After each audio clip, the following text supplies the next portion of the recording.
Hai sahabat Yesus Kristus, Shalom. Pada kesempatan ini kita belajar tentang apa yang dimaksud dengan berelasi dengan Tuhan. Mari kita berdoa. Bapa di sorga, Raja semesta alam, kami mengasihi-Mu dan kami ingin selalu dekat dengan-Mu. Kami mengerti bahwa betapa pentingnya hidup dibimbing dan dipimpin oleh Engkau sendiri. Kami mau mengikuti-Mu, mau semakin mengenal Engkau, semakin mengerti kehendak-Mu. Ajarilah kami Tuhan untuk mengikuti Engkau setiap hari. Kami berdoa dalam nama Tuhan Yesus Kristus. Amin.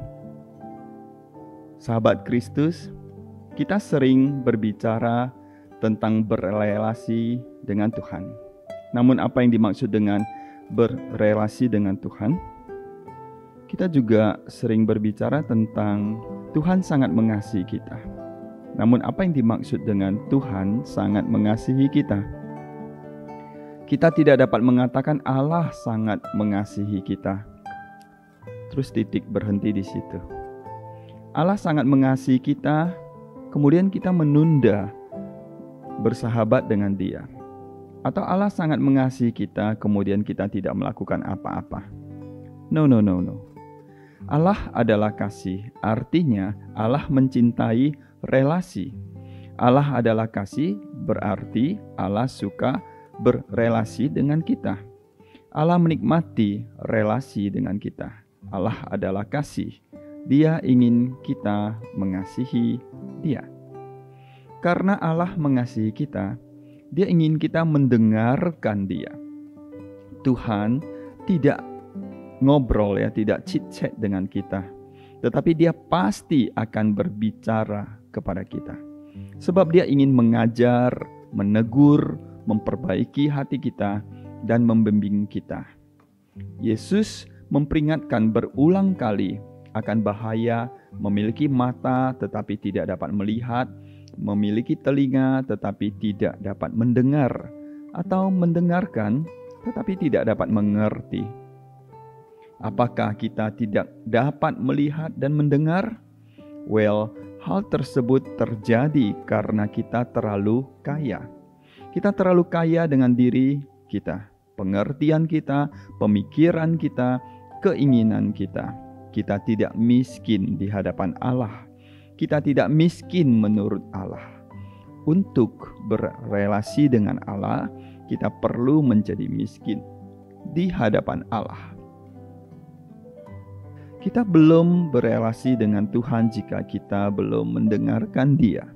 Yesus mengatakan, domba-dombaku mendengarkan suaraku. Yohanes 10 ayat 27. Yesus juga mengatakan setiap orang yang berasal dari kebenaran mendengarkan suaraku. Yohanes 18 ayat 37. Namun kita tidak akan dapat mendengarkan Tuhan jika kita tidak mengenal Dia dengan benar.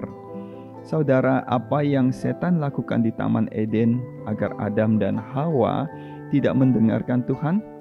Setan mendistorsi pengenalan mereka tentang Tuhan. Apabila kita tidak mengenal Tuhan dengan benar, kita tidak dapat mengenali suaranya juga. Sebab ketika Tuhan berbicara, hati kita akan menolak karena kita tidak benar-benar percaya padanya. Kita memilih lebih mempercayai pemikiran kita daripada pemikiran Tuhan. Kita memilih mengikuti jalan sendiri daripada mengikuti jalan Tuhan. Kasih Allah mengundang kita untuk berelasi dengan Dia. Kasih Allah mengundang kita untuk mendengarkan Dia. Karena Dia mengasihi kita, Dia ingin membimbing kita. Dia ingin mengajar kita untuk semakin mengenal Dia. Dia ingin mengajar kita untuk semakin mengasihi Dia. Oleh sebab itu Allah mengutus Roh-Nya untuk diam di dalam batin kita. Yeskil 11 ayat 19. Roh Kudus berbicara kepada kita, memperkenalkan Kristus. Kristus adalah gambar Allah yang tidak kelihatan, yakni Sang Bapa. Allah berbicara kepada kita, menginsafkan kita akan dosa-dosa kita, mengajar kita kebenarannya. Allah berbicara kepada kita, membimbing kita dalam jalannya. Namun mendengarkan Tuhan tidaklah mudah. Kita harus terus menyangkal diri, menyangkal ego kita. Kita harus mengikuti Dia setiap hari. Artinya, kita butuh memelihara disiplin rohani.